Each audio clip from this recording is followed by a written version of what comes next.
Good morning mga kasari! Welcome again sa akin vlog. So, my name is Joy Belardo, isang kasari here in Batangas. So, mga kasari, share ko lang yung pinagawa namin na dalawang stante na para sa mga candies. Yan. So, masaya ang inyong kasari kasi meron na naman po tayo na ipundar dito sa ating tindahan. So, ito pong pinambili ko dito ay savings din na galing dito sa aking sari-sari store. So, nakakatuwa at masaya tayo mga kasari kapag nakakakita tayo ng mga ganitong naipundar ng dahil lamang sa ating sari-sari store. So, mga kasari, isi-share ko sa inyo, ipapakita ko sa inyo kung ano ba yung itsura nung stunting pinagawa ko na para lang talaga sa mga candies. So, talagang pinaghahandaan ko yung mga ganitong stante na para sa mga bata, para makita nila talaga yung mga iba-ibang klaseng candies natin. Before po kasi, itong mga ganito lang yung gamit ko, okay din lang naman po siya. Kaso, mas maganda pong tingnan kung talagang sa estante natin siya ilalagay. So, kitang-kita. So, ipapakita ko sa inyo.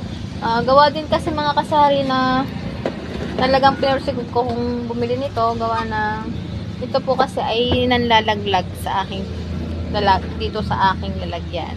Yan, dito. Dito lang kasi siya ipatas-patas dito sa isang divider na to. So, tendency, nagpapatakan siya. So, ang hirap, nahirapan akong magbenta. So, kaya yan, kahapon lang po ito ng dumating. Kahapon lang dumating. So, kaya ngayong umaga ko siya ipapakita sa inyo. So, mga kasari, keep on watching. Yan. So, yan mga kasari, yung dalawang stante na pinagawa namin para sa aming mga candy section. Yan.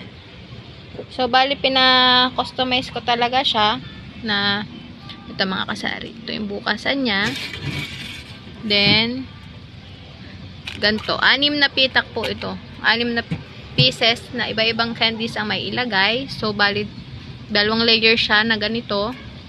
Nung dumating kasi siya, mga kasari, hindi siya ganitong 6. So, parang nasa 4 lang yung pitak. So, talagang pinasadya ko siya sa mga manggagawa. Nasabi ko ay kailangan ko kasi is ganitong maliliit lang kasi maraming klase ang mga candies. Yan. So, kaya bali 1, 2, 3, 4, 5, 6. 6 na klase. Bali, 12 klase ang mailagay natin dito sa second layer and first layer.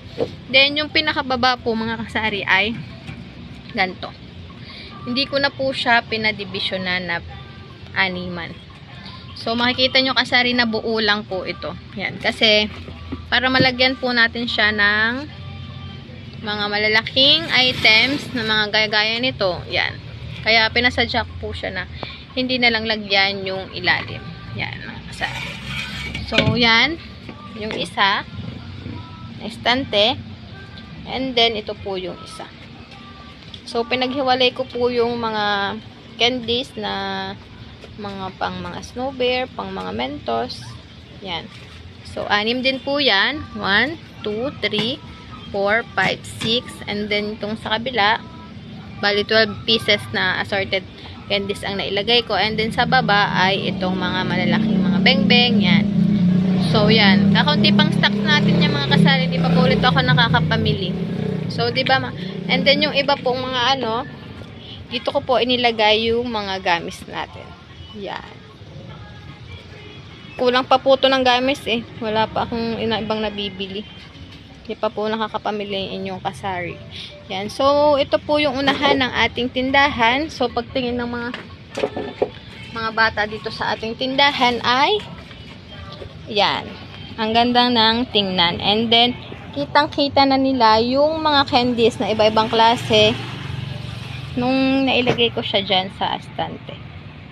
So, yan, di ba mga kasari? Dati po kasi, di ba ganito yung ating lagayan? So, yung iba po kasi ay hindi napapansin kasi nasa likod, ganito po yung klase ng pag ano ko, yan, nakaganyan. So, yung iba, pag mababa na, ay hindi na makita yung design at saka yung laman ng ating lalagyan. So, talagang mas maganda po kung naka-estante siya. Yan o. Ang linis niyan tingnan kapag nakaganyan. O. Kitang-kita niya.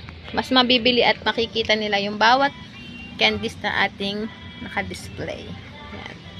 So, ang saya lang kasari na magkaroon tayo ng mga ganito, unti-unti na naiipundar gamit ang ating tindahan. So, malaki talagang tulong sa atin mga kasari itong tindahan, lalong-lalo na sa amin kasi, ayun nga, marami tayong mga gastos. So, isa ito sa nakakatulong sa atin, sa ating pang-araw-araw na pangangailangan. So, yan. Susunod naman po mga kasari ay yung malaking estante.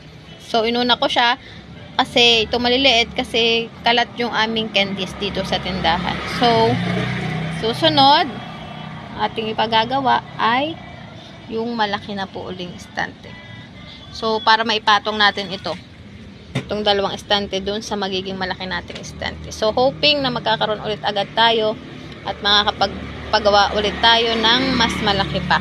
Para naman sa ating mga canton, sa ating mga biskwit, sa mga bala ko dun ilagay ay yung mga ating ibang mga items na mga napkins, yan. So, yan.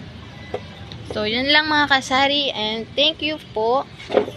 Yan. So, magkano ko nga ba nabili yung aking estante, dalawang estante na aking pinagawa. So, nabili po namin siya ng, ang isa ay 1,500 pesos. So, dalawa po siya.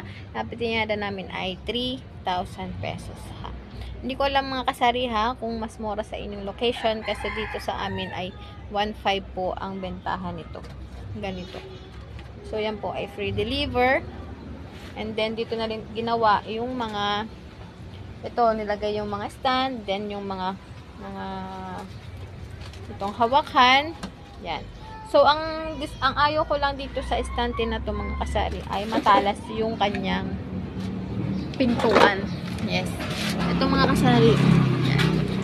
Itong pintuan niya is matalas. So, ang ginawa ko, nilagyan ko siya ng glue stick.